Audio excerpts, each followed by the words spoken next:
So good morning again.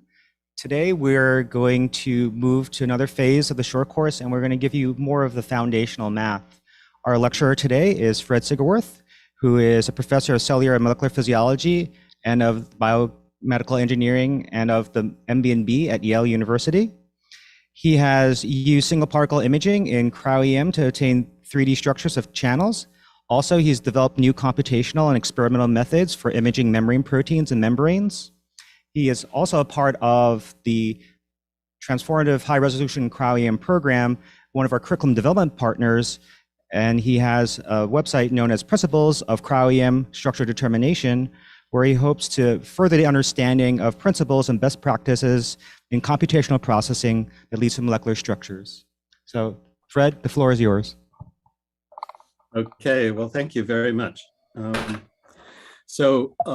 This morning, let me get my keyboard working. There we are. So this hour, which might be less than an hour, this is what we're going to do. We're going to go over complex numbers in case you don't remember too much. We'll talk about the simple version and the fancy version of defocus contrast. I'll talk about this whole idea of image delocalization and then sort of go into how the objective lens contributes to the contrast transfer function. And then in the second lecture, we'll start off figuring out how do you compensate for the contrast transfer function. So anyway, so complex numbers, you know, the equations are simpler. It's also the natural way of talking about Fourier transforms. And you all know this. This is maybe high school or college math. A complex number is a real and an imaginary part, and the imaginary unit is this square root of -1. And you can do arithmetic with complex numbers, but I'm not going to be doing any arithmetic today, I don't think. But a very important issue in both quantum mechanics and in Fourier transforms is the idea of the complex exponential. So we all know what the exponential function is. E is this transcendental number, and e to the x is shows up in lots of places in physics. And you can write e to the x by this Taylor series. So, you know, if you have first order approximation is just 1 plus x, but you can add more and more terms. And if you add up the infinite series, you get the exponential function. And so I'm going to make a really important use of this approximation, just saying, okay, well, the first order approximation when x is small is just 1 plus x. Now, the complex exponential function is an oscillating function. The real part is cosine, and the imaginary part is sine. So here's a cosine function. Remember, it's 1 when theta is 0, and then it oscillates. It's an even function. It's symmetric around the origin. And here's the sine function, which is an odd function. And by adding together cosines and sines, you can shift these periodic waves any way you want. And that's how the complex exponential is so useful to us. So here's a plot of the complex exponential function. So if you look at it end on, it looks like a circle, but if you look at it from the side, so here's a plot of the imaginary part as a function of theta. So it's a sine function. And then if we rotate this so that we're looking from underneath, there's the real part, and it looks like a cosine function that starts out at 1.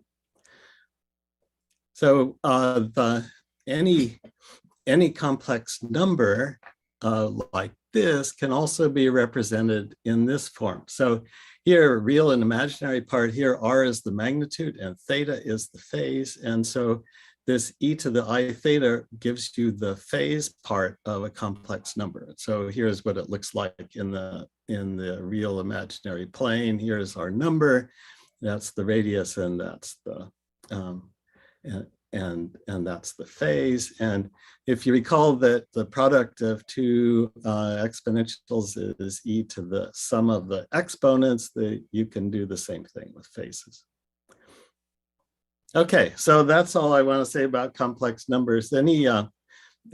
Any questions at this part, or you're all either saying, oh, that was cool, or you're saying, oh yeah, that was boring. So everyone okay? All right. Okay, so now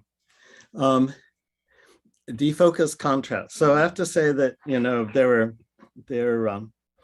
used to be two or three technical scandals in cryo-EM. One of them was cameras were no good, and another is that specimens don't stay put, and the third is we don't have really, really good phase contrast imaging. We have to throw our microscope out of focus in order to do high resolution imaging. So of those scandals, well, cameras are almost, cameras are getting there, and the other two are still a little bit scandalous, so things to be worked on.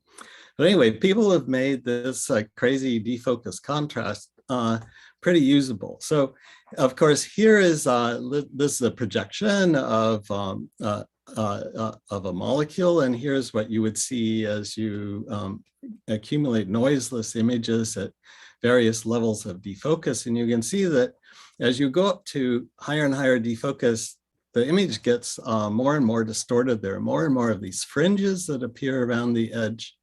And but there is low frequency, sort of the basic outline of the particle is still visible there. So we are interested in using defocus contrast because this is what the line scan through the original object looks like, and this is the line scan through our image. And the basic problem is that there's not a lot of signal in that image, and the amount of signal varies depending on how much defocus we use. So how much defocus we're going to use and how are we going to compensate with that? So those are going to be sort of the main themes of this morning. So a useful thing that we'll use to understand imaging is getting an image of a grating. So, you know, this is imagining we're imaging, say, a beta sheet, you know, with about 5 angstrom periodicity. And so we look at it with our microscope, and we start defocusing the microscope. And we had more and more defocus, and you can see that the contrast gets really strong.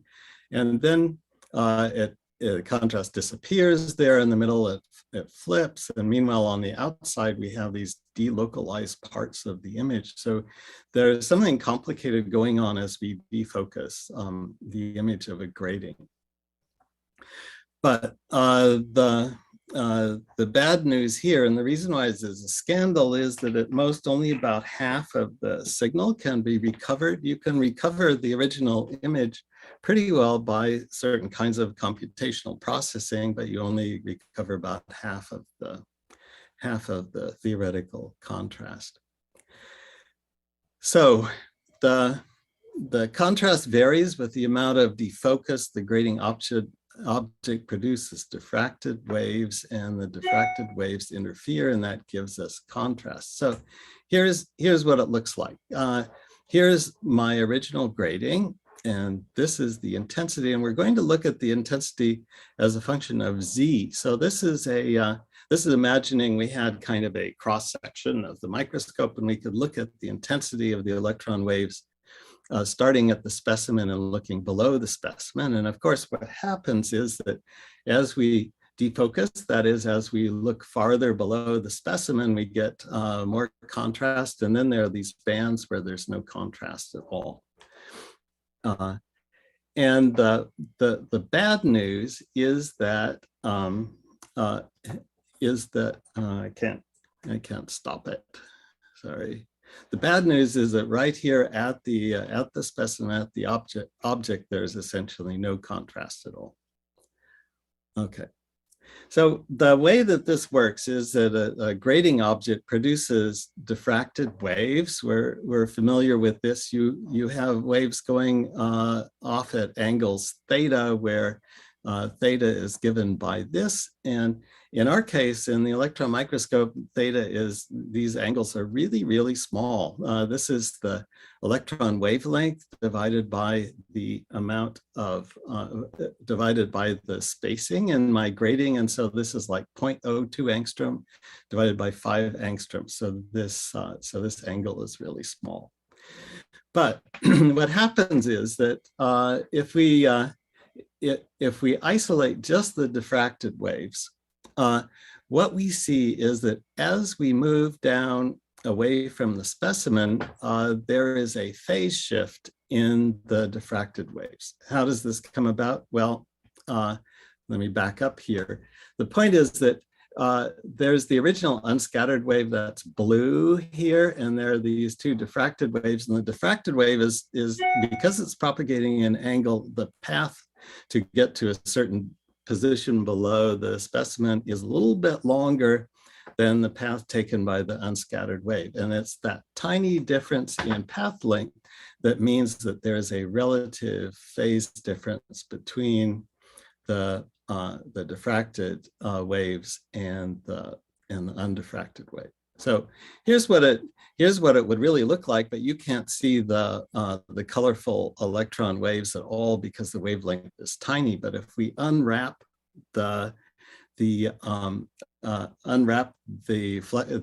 oscillations of the undiffracted wave, and then we subtract away the undiffracted wave, we can see these. So anyway, so as we move down here, this tiny path length difference because of the angle of propagation gives us a phase shift in the electrons. And in this system where I'm saying real numbers are red and green and imaginaries are blue and yellow, we're saying then that the unscattered wave is red, it's real, and it's only when we have enough phase shift so that the diffracted waves become real in amplitude that we get the interference and get contrast. Okay, is everyone happy so far?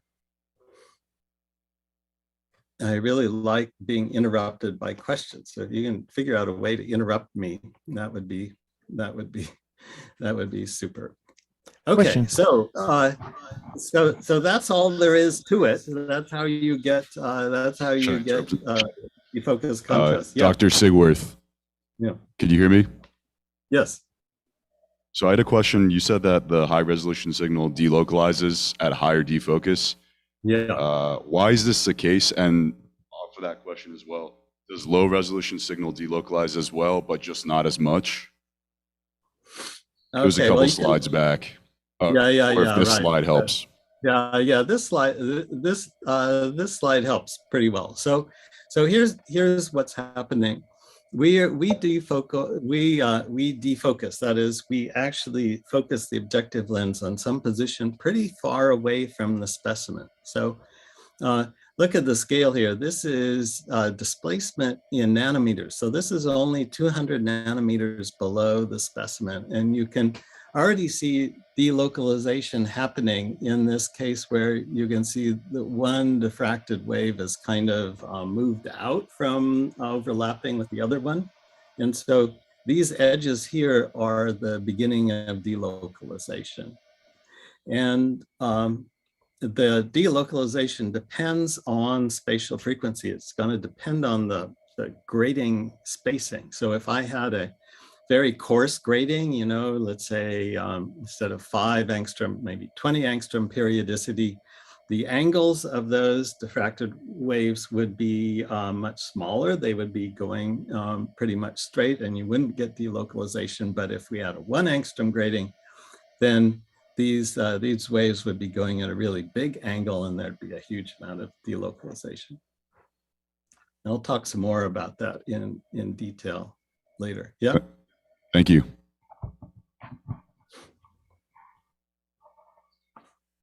Okay, so, is there another question? Sorry to interrupt you. I was curious on the last graph that you showed about how you were able to assign which ones were imaginary and which ones were real. And I was hoping that you could go through the axes on this graph a bit more. just to Okay. explain what it means to someone who's All never right. seen something like this? Okay, we're gonna do this in excruciating detail in a few minutes. So well, let's wait. Let's hold on, and then please interrupt me if it's not clear. Then, any other questions? We're all good. Yeah. Okay. All right. So, so now I'm going to go back over this theory and try to do this quantitatively. So the first thing is to recognize that electrons move through the column one at a time. At a typical intensity, we have one electron in the column at a time, an electron about once a nanosecond passing by the specimen. So we're really looking at one electron wave interfering with itself when we talk about interference. The other thing, of course, is that the electron waves are the wavelength is really tiny. I'm going to talk about 300 keV electrons today. So the electrons are moving downward through the microscope at 80% of the speed of light, and they're coming through sort of one by one. Now, physicists like to express waves of free particles like electrons by saying it is a complex exponential function. So e to the I kz, so k is how fast the electron phase shifts as we move in the z direction. And so k is related to 1 over the wavelength. So here's my representation of a free electron wave, and you can see the pretty colors, and I'm using the colors to represent different phases. So here's where I introduce a phase object. A phase object is on the scale of these tiny wavelengths, pretty big. And what I've done is I've introduced a little bit of phase shift right below the phase object. And so I'm going to use a grating. The amount of phase shift due to my object is some small amount that I'll call epsilon, and epsilon is really tiny. And then my grating is just a cosine function with a periodicity d. So in our example, d is 5 angstroms.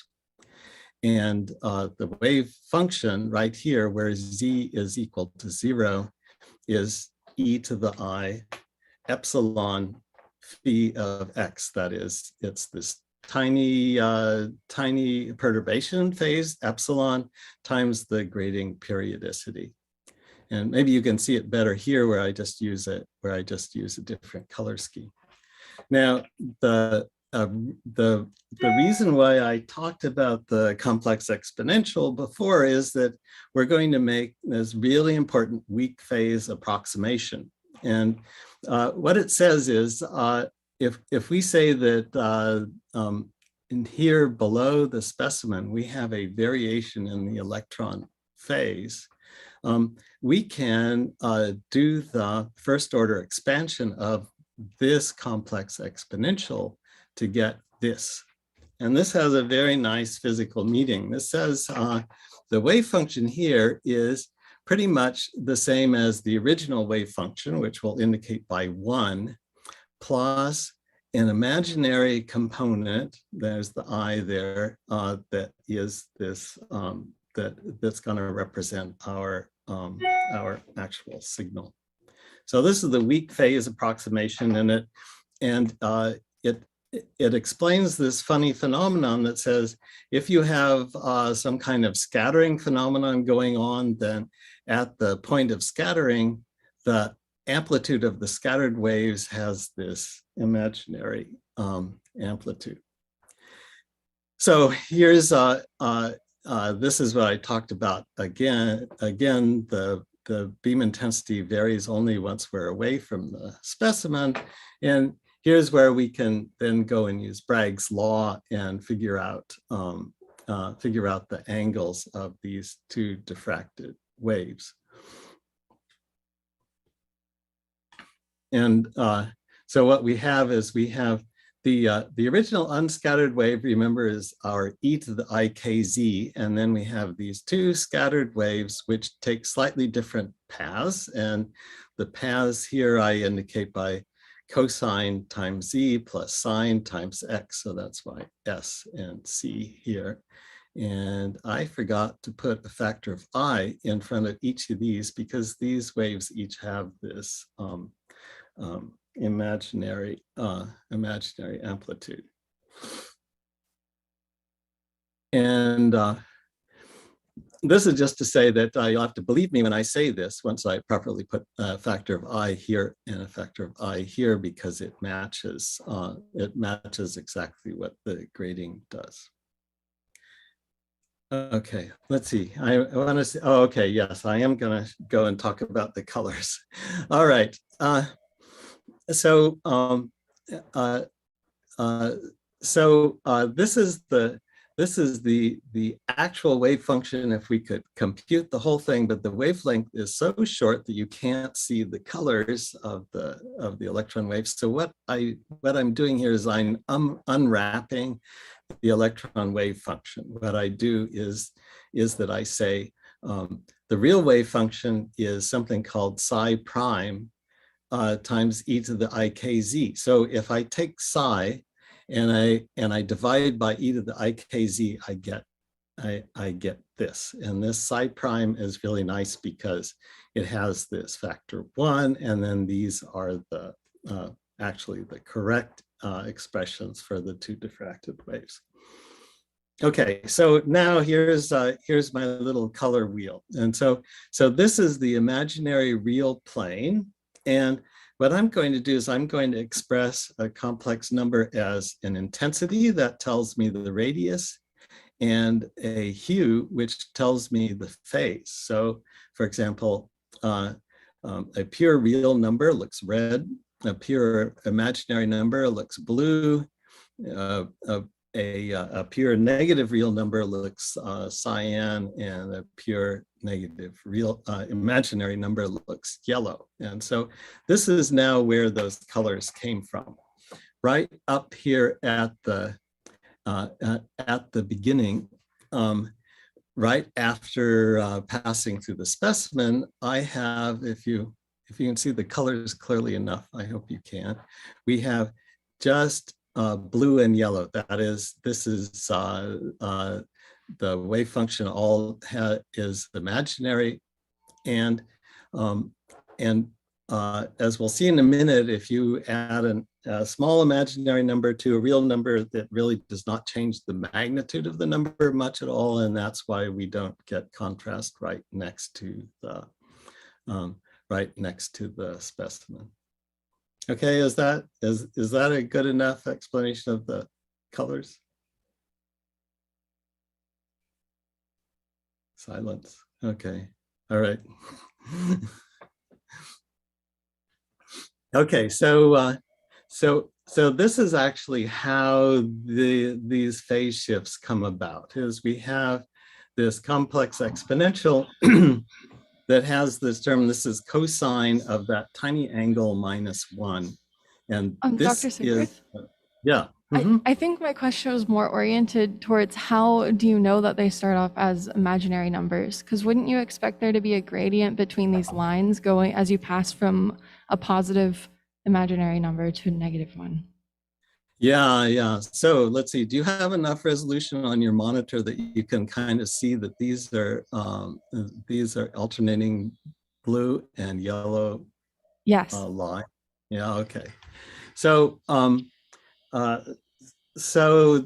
this all came from the weak phase approximation. Okay. So so I say that I have this phase shift epsilon phi of x in the specimen, and then I do this first order approximation, right? And the first order approximation has this sort of remarkable property that there's this factor I in front of it. So if we now go and we divide up the wave function into the incident and scattered parts, I'll put it here. So the incident part, hang on just a sec. Okay. The incident wave function is real, that's red, and the incident wave function continues on through, and by this approximation, I can just add on the extra diffracted waves. And so so in this equation, we say the incident wave is one. And so if I subtract one from it, then I just see what was diffracted left over. Is that clear enough? Yeah, so Yeah. when you subtract out the unscattered wave, then you're just left with the imaginary like contribution. That's right. That's Okay, right. cool. Thank you so much. Yeah. But of course, the imaginary amplitude waves then gradually change their phase and become real, imaginary again, real, and so on. And that's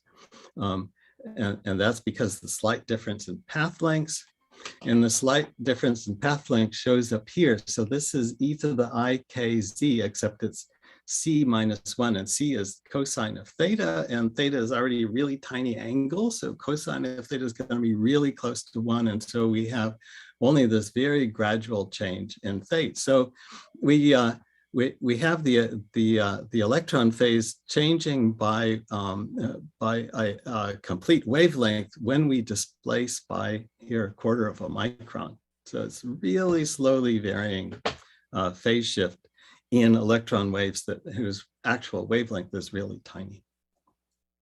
Okay.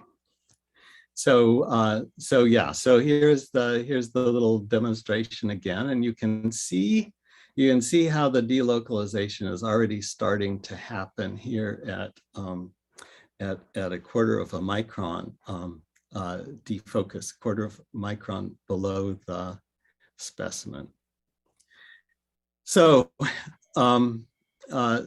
so now I do some more math, and the important issue is right here. We want to know what is the intensity of the electron beam where it hits the detector. And so quantum mechanics says, well, the wave function psi really doesn't mean anything. What really means in practical life is the magnitude squared of the wave function, which is the actual probability, or actually, well, it's going to be, in our case, the number of electrons per unit time being detected by our camera. And so quantum mechanics says the way you do that is you just take the square of the real part and the square of the imaginary part, and that tells us the magnitude of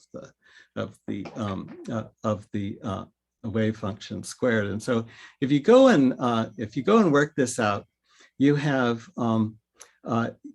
various terms, because we have these epsilons in here, and I assume that epsilon is really tiny, so anything of magnitude epsilon squared I can just ignore.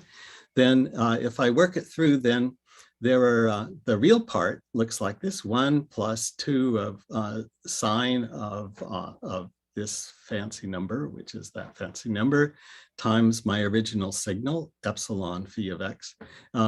And then there's a part of the real part that is of magnitude epsilon squared, and there's a part of the imaginary part that's of magnitude epsilon squared. So this then is the representation for the interference of the incident wave, which is real, and the phase shifted scattered waves, which is what this sine chi means. So if we ignore this factor of 2, we can say that the way the contrast changes with phase shift is that the intensity changes as 2 times sine this number times the phase shift. And so we can say, well, what is that sine times that number? And it's this. So the contrast that we're going to see is going to be pi times the wavelength times how far away from the specimen we are, and we divide it by the spacing of the grating. And when that number is, for example, 1/2, then we have a lot of contrast. When it's equal to 1, we have no contrast, and so on. Okay. Again, please stop me. Now, you're not going to like this, but in fact, everyone doesn't focus their microscope below the specimen. Hi. Oh, is there a question? I have a question. Yes. Yeah. So could you, I kind of didn't quite get follow. So what's the meaning of the epsilon? Oh, okay. Yeah, So yeah. So I defined my, I originally said that my epsilon is the magnitude of the phase shift due to my grating object. So the reason, so how does this come about anyway? So we have our cryo-EM specimen, we have ice, and then embedded in the ice is our protein or nucleic acid of interest. And when an electron passes near the nucleus of an atom, it experiences a positive potential from the nucleus. And what that does is it increases and then decreases the speed of the electron slightly, and so the electron is a little bit shifted in phase. And so an electron passing by an atom gets a phase shift of like what we would call a milliradian, right? And so it's a very small amount of phase shift. But it's that phase shift that is really important because that's what we're trying to image in cryo-EM. So if I have more stuff that is higher atomic number or denser packing of atoms, such as in a protein compared to water, then I'm going to get a phase shift as the electrons pass through the protein, and it's going to be, the electron phase is going to be shifted some few numbers of milliradians past my atoms. Okay, so that's why I'm making this model. Epsilon is a small number. It's going to be, something much less than 1. That means an angle much less than 1 radian, and then that's the pattern. Is that clear enough?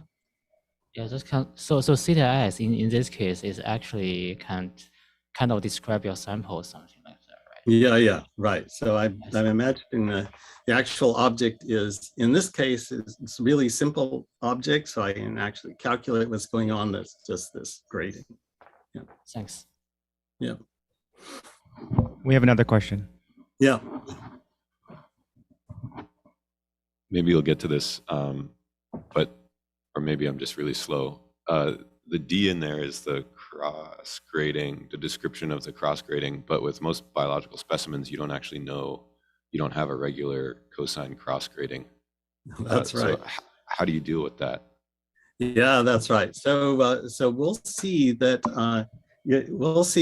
you give me an image and I can express it as the sum of a bunch of grading contributions. And that's that we get from Fourier transforms, and that's why this is actually useful. Is that once we figure out how to do grading, then we can actually do any kind of object. Thank you. Yeah. We're good now. Yeah. Okay. So you're not going to like this, but in fact, everyone focuses the objective lens so that it's actually looking above the specimen. So what we did was we convinced ourselves that if we look below the specimen, and so what I'm imagining is I take the microscope and I just say, okay, I'm going to focus my microscope on a plane this distance away from the specimen, and I just convinced you that we'll see contrast, we'll see a variation in intensity there, and if the objective lens is focused there, then that's what we'll see at the camera. But for some reasons that we'll see in a few minutes, it's better if you focus above the specimen. Now, we all know that above the specimen, we only have the incident electron waves. There's nothing, we don't know, the electrons haven't hit the grating yet. But we can we can imagine the quandary that the objective lens is in. So here's the objective lens. It's sitting 2 millimeters below the specimen, and it's looking at the wave at these waves that coming at it, and it doesn't know that the specimen is there. As far as it knows, these waves that it sees below the specimen are just the continuation of waves that were happening above the specimen. The specimen wasn't there at all. And that, in fact, is how the math works out. So basically, if we extrapolate our wave functions above the specimen, then we also get this variation in phase, and we can get a signal. And so if we're sitting up here above the specimen, we can see, we can get defocus contrast. Here we are at the specimen, and we go down. So in fact, the standard terminology here is like this.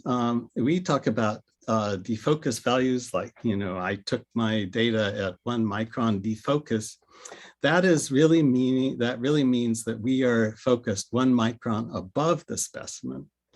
And another bit of terminology, I'm going to use the F as the spatial frequency variable, which is going to be 1 over the grating spacing. And so now we can change our formula a little bit, and it looks like this. The contrast transfer function is sine minus pi, wavelength, defocus, spatial frequency squared. So, so we can see that as we vary the amount of defocus, we change the amount of contrast, and the contrast varies in this sinusoidal way. Now, what happens if we change the spatial frequency? So here we are at 5 angstrom periodicity, and suppose we change to a higher spatial frequency, let's say 2.5 angstrom periodicity. What would happen is that, well, the spatial frequency would be twice as large. That means the oscillations in the sine function would be 4 times as fast. And so we would have many more of these maxima and zeros in the contrast as we vary our focus. So, so this is thinking about the contrast as a function of delta, the amount of defocus, but we can also turn this around and say, let's fix delta and let's vary the spatial frequency. And that's where we get these curves that look like this that you've probably started to see. So here's the defocus contrast function, and this is what it looks like. It's a sine function, and the sine function oscillates faster and faster as we increase the spatial frequency. And for some people who really care, if you just look at the argument of the sine function, this pi lambda delta f squared, and you plot it here, it's a parabola. It goes down, increasing with the square of the frequency. Okay, so as I said, the amount of defocus that we're talking about is really a huge distance. A micron of defocus is 500,000 wavelengths of the electron waves. And because this is a really big distance, there are ramifications having to do with imperfections in the imaging process. So for example, here we are, we're focused a micron away from our specimen. And let's suppose that we have an electron microscope where the electron source is imperfect in the sense of having what people call low beam coherence. And you can imagine what it means is my electron gun might fire an electron going straight through the optical system, and then the next one goes through the optical system at some tiny angle, let's say 10 to the minus 4 radians, some tiny angle away from that. So what then happens is we are looking at an interference pattern a micron away from the specimen. And if I have this tiny shift in angle, that's going to make a substantial displacement in this interference pattern. And so if I have enough, for example, enough displacement to a couple angstroms of displacement in my interference pattern, and it's random, and I'm sort of adding up the effect of multiple electrons, I'm going to wash out my grating if the grating is only a couple angstroms.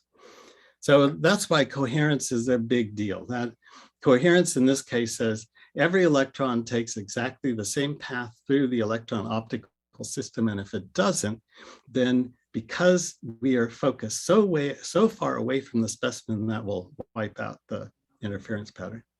Is that clear? I hope so. Okay, so let's talk about delocalization for a second.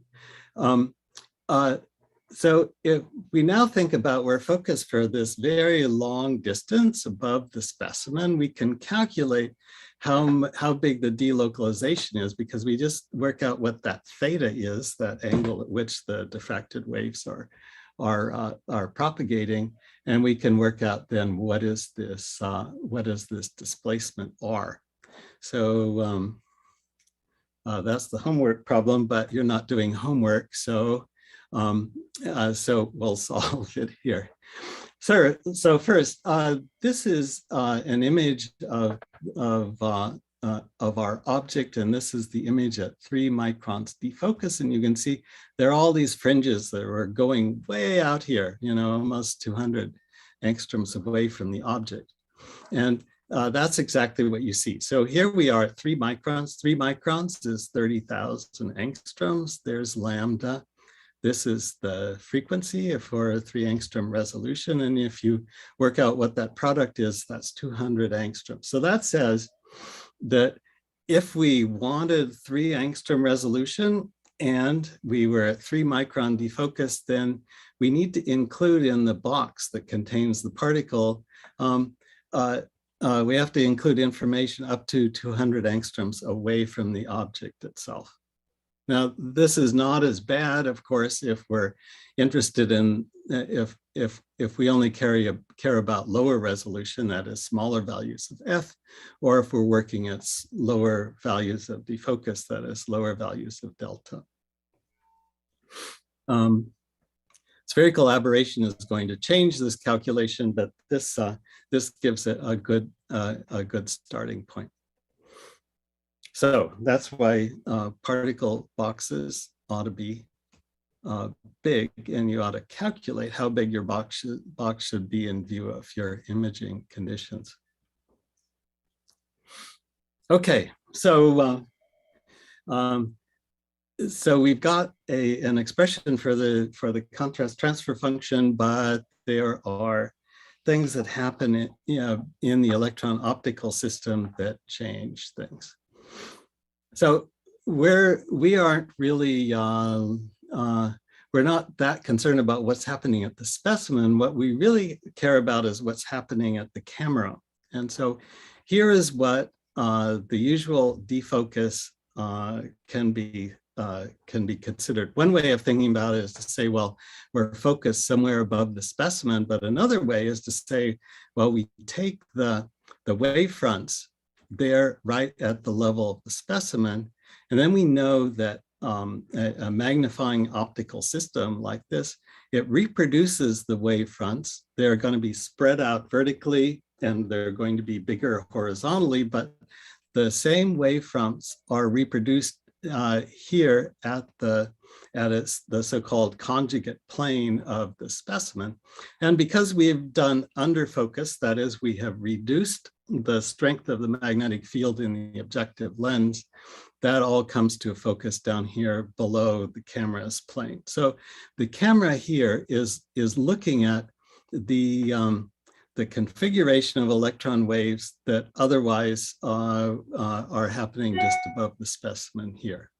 So this is what under focus does, is the camera is seeing a magnified view of the wave fronts as they would be above the specimen. Okay, you like that?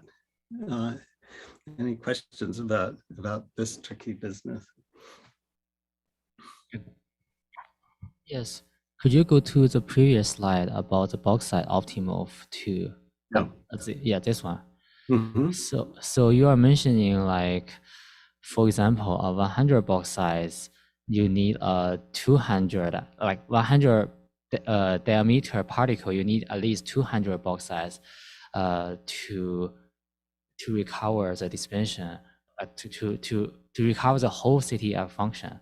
So do you think this one is like additive, like 100 angstrom adding 100 angstrom to make it 200, or 100 angstrom multiply 2 times to make it 200? Yeah, no. So here's the case here. So we have an object here that's a little bit more than 100 angstroms across. And then what this formula says is that any part of the object that we're imaging, well, we really need to be able to look this extra distance outside of the object to include all of the delocalized information. So what I should really do is I should say, let's suppose this is a 100 angstrom object, but then I've got to include 200 angstroms on either side of the object. So in the end, I need a 500 angstrom box. If I'm using this much defocus, 3 microns, and I want information to 3 angstrom. Now, nowadays, people use smaller amounts of defocus. Suppose you used only 1.5 microns of defocus, then this delocalization would be only 100 angstroms.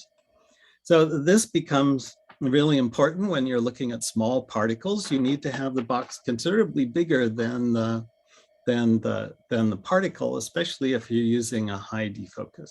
So you might use a so it gets really bad for small particles. You're trying to take pictures of something like, a GPCR or a hemoglobin or something. So you want to use a lot of defocus because that will give you a lot of signal for just locating the particle. But a lot of defocus then means that we have a lot of this delocalization. And so the box is going to have to be a whole lot bigger than my small particle. I see. Thank you very much. Yeah. Another question? Yeah. You're closer. So how come we don't just image at like 10 nanometers defocus, where you wouldn't have all of these issues with large defocus values? Right. I'll talk about that in a minute. Thanks. Yeah. You haven't mentioned about the pixel size. What is the role, the pixel sizing for having a high resolution map? Yeah. Yeah. So the fundamental issue here is something called the Nyquist limit. So there was this famous scientist at Bell Labs in, I think, the 1930s who was thinking about, suppose we have a continuous, some kind of continuous signal. How often do we have to take samples of this signal to be able to perfectly reconstruct the original signal? And he decided that if the signal contains no frequency components above some value, then if we sample it twice that frequency, we can in fact reconstruct the original continuous function. So this is called the Nyquist limit. And what it means in practice is that if you want 3 angstrom resolution, the largest pixel size you dare use is going to be 1.5 angstroms. That is half the spacing of the highest resolution you want. And it's even better to go even smaller in the size of the pixel.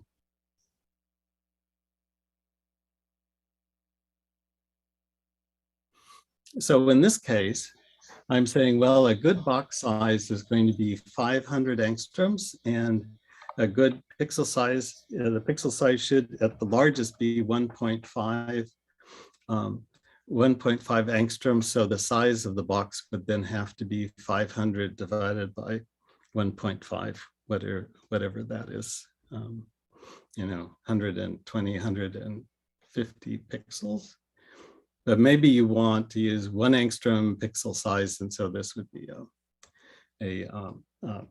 I'm sorry, bigger than 150. If at 1 angstrom pixel size, then this would be a 500 by 500 pixel box, really big box. Okay.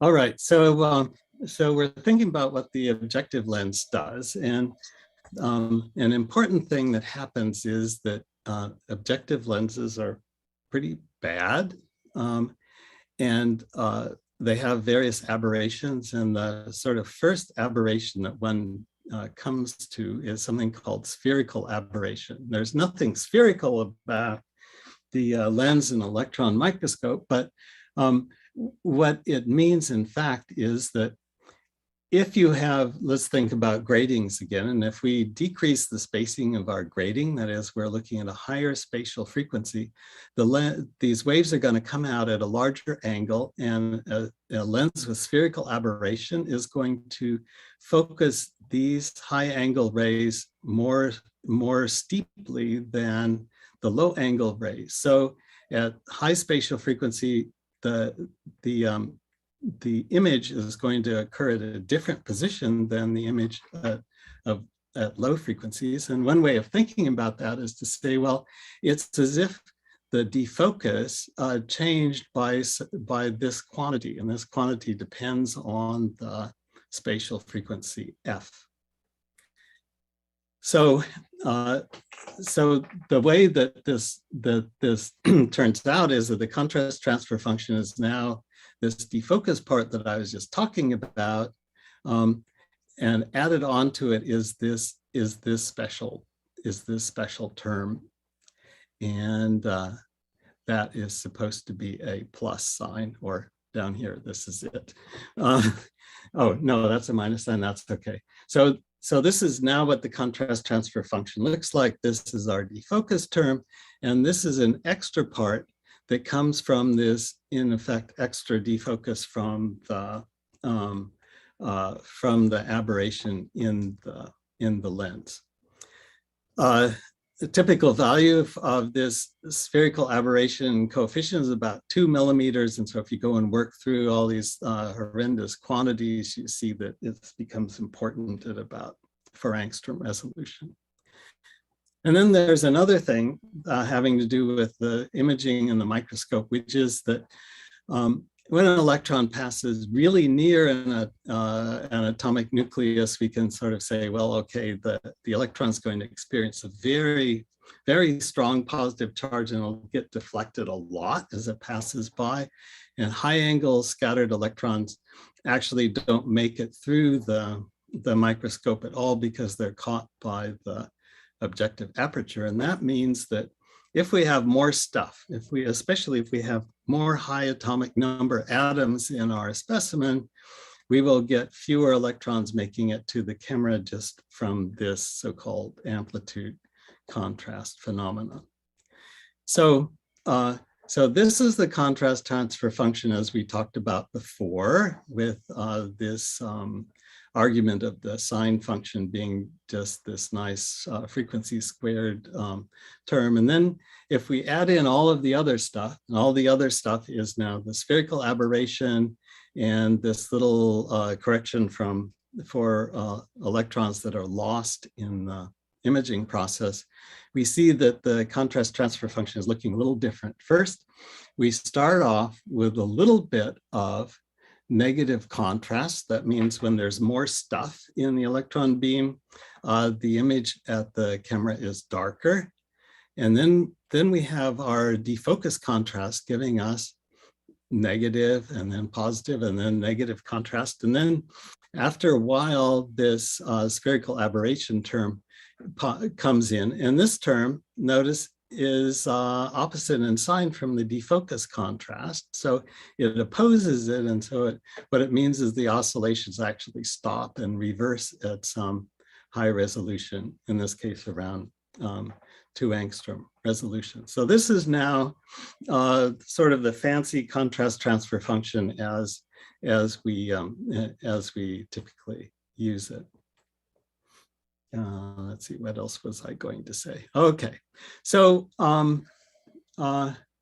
so this is why we like focusing above the specimen. It's because the defocus contrast actually adds to the amplitude contrast at low spatial frequencies.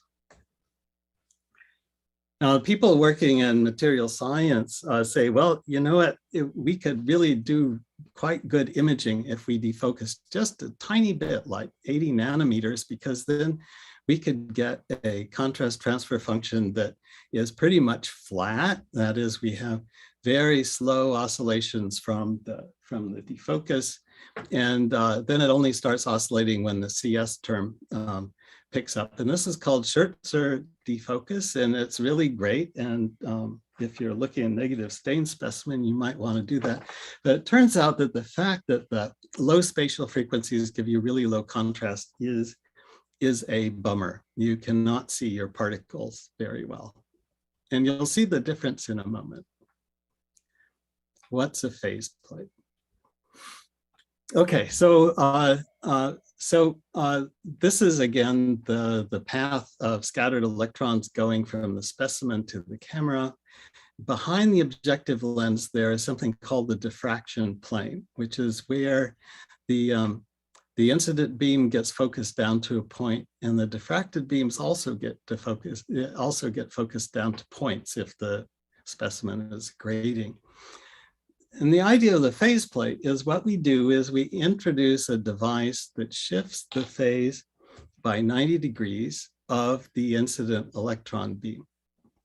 What that does is, well, using my color scheme, the idea is it turns the red incident beam into a blue incident beam, and it's ready to interfere directly with the diffracted, with the scattered electrons, and so you get signal from even in the case where you're in focus. And I'm not going to go through the math, but what it does is it converts this sine function into a cosine function. And here's what happens. So with the phase plate, you can actually take pictures in focus. You can actually focus the objective lens on the specimen, and what you get are these gorgeous looking particle images. They're dark because there's stuff in the proteasome particles that you see here. And so there's kind of no comparison between what you see with the phase plate and what you see by the usual defocus contrast. There is high resolution information here, and that's the part that you care about most. Okay, so I think I'm going to stop here. And I need a coffee break. I don't know about you. Are there any questions before we Do you want to take a 5-minute break or a 10-minute break, Fred? It's up to you.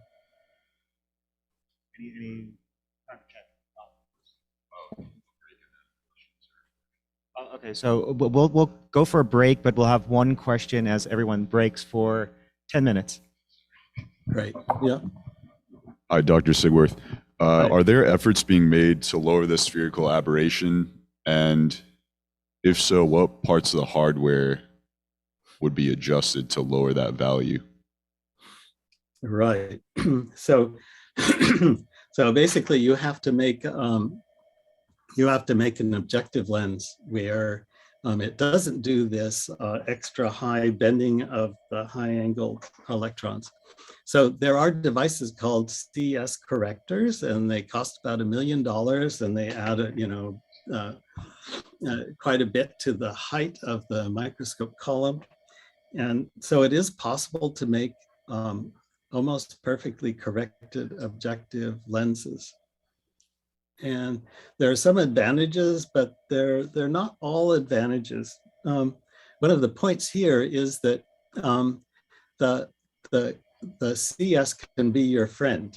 That is, the spherical aberration here reduce the rate of these oscillations, which actually makes correction for the CTF easier and evaluating the CTF easier. And in fact, the Schertzer defocus is where you're pretty much getting all of your contrast from CS. So anyway, so the answer is yes, costs $1 million and you can buy one. And if you're working at really high resolution, 1 angstrom resolution, it's probably good to have a CS corrector, but it's not as useful as you would think. Thank you.